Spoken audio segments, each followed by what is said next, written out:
Connector packaging is far more than simply placing products into containers.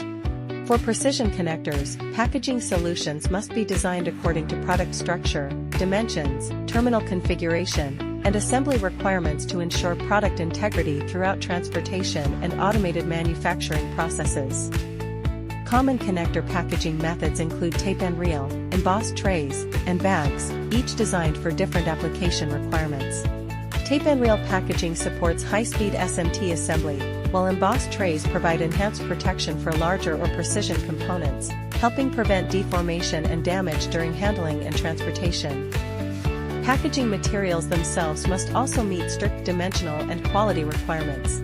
At GreenCon, dedicated packaging manufacturing capabilities integrate automated equipment, inline vision inspection, and process monitoring to ensure consistent packaging quality and reliable product handling.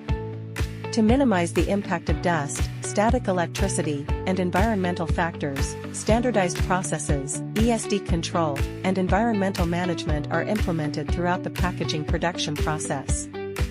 Behind every carrier tape and embossed tray is a combination of precision manufacturing, dimensional control, and quality management. Connector packaging is more than product protection, it is a critical part of manufacturing reliability.